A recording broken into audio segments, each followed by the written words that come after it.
story, Adam was only given the vegetation to eat. And the commentaries on the Torah say, they wonder, well, why suddenly in Noah are they allowed to eat meat? And it says that the rabbis interpret it to mean that God realized after the flood that man was just evil in his heart. And that God said, well, look, if I let them start eating meat, maybe they'll get rid of some of that evil. Wow. By killing the animals. Yeah. And then... Didn't work. Yeah, it didn't work so well. And that's why they say that in the Messianic age, that we'll all be vegetarians. So people that are vegetarians now are like bringing in the Messianic age.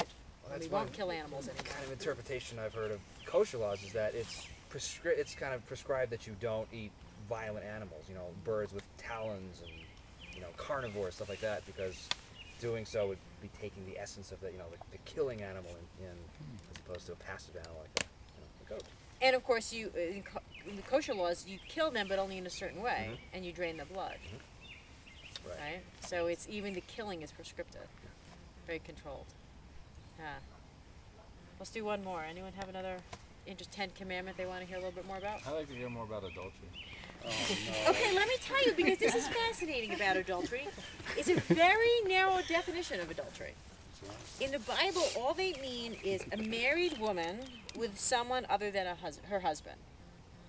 So it's not a married man with, I mean, a married man, a man can be polygamous, he can have his concubines, you know, they have lots of that in the Bible.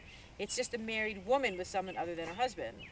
And that's, you know, has to do with knowing where the kids are going to go. Yeah, but the men were allowed to have 4 wives. Right. So by definition, they couldn't be doing adultery. Right. But a woman, no. That's pretty sexist. I was hoping But the nobody women would say covet. that. So why do we... Well, but I guess it could be, though, that a married man who's allowed to have concubines and additional wives, but simply couldn't have one that was also married. You'd have to... I mean, that would be it'd be conceivable that But could be you're a... not- She couldn't you're be not married to committing- someone else. Yeah, that's what I'm saying. Right. So you're saying that that's lineage, okay. though. Go back to lineage, right. You have Right. to know where the kids are coming from. Where they're coming from and, right, where they're going. Yeah, the kid thing. The kid thing. But wait a sec. I mean, so both the married woman and the man who's sleeping with a married woman Just say are it again. guilty. Say it again. I mean, the point is it's not simply the woman who's found guilty of adultery, and the man is equally found guilty. You know, that's confusing.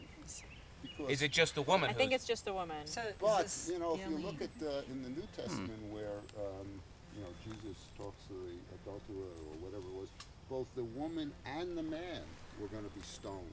The man who Slept with the a married woman. And that, of course, was talking about the Old Testament. It's a little confusing.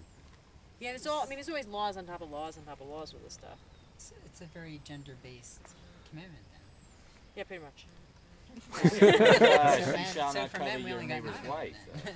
So pretty essentially, we gender-based. can't commit that one. Right? Well, you also wouldn't want to cause a married woman to become an adulterer. So that's- Don't flirt with her. Yeah, You say they So it's I'm even off limits, but he's not. It's basically But you don't get to that point. because Raj, you're you're not probably allowed okay to cover covet neighbors, Jeff. Which is a really important point. That's a really important point. You don't get to that point because you're not allowed to covet the neighbor's wife. So one of the questions the rabbis ask is, what about this thing, you shall not cover your neighbor's house and wife? I mean, that just, like, it's a thinking thing. All these others are actions, and this one's a thinking, you know, prohibition. But why is it so important? Because there's examples in the Bible where coveting leads to stealing, leads to killing. So, for example, King David wants this woman, Bathsheba, who's married to someone else. So first he steals the wife, and then he has the husband killed. So The coveting commandment comes later in the order, though, after killing and stealing and adultery? yeah, coveting is 10. Yeah. Yeah. I don't mean that it Yeah. leads to it in the order Right, of the I know. Ten I was Commandments. just It kind of curious, though. The one thing that the rabbis do with the order, which is kind of nice, is they say that the first 5 have to do with things between us and God, and the second 5 have to do with actions between people. But interestingly, honor your father and mother falls into the top 5. The first 5, I should say. And any guess what the rabbis would do with that? How do they make that? Why do they say that should be over with the God side? it's kind of nice, and it's a nice one to close on. Is the idea that what's that? Think of God as your parents. It could be that also. Through God. That connection. Yeah. Well, they say whenever a child is made, it's the father, the mother, and God. And that we all have a special relationship with our parents.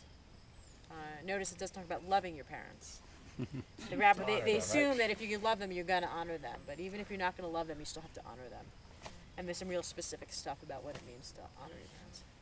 But anyway, so that's a fun little run of the 10 Commandments. Nice. And just as when students, on the holiday of Shavuos, a lot of students, little kids, begin learning Torah. So it's a tradition that they're given some honey on top of letters, Hebrew letters, and they can trace the Hebrew letters and eat the honey. So too today do we eat chocolate. Let there be chocolate. Oh, yeah.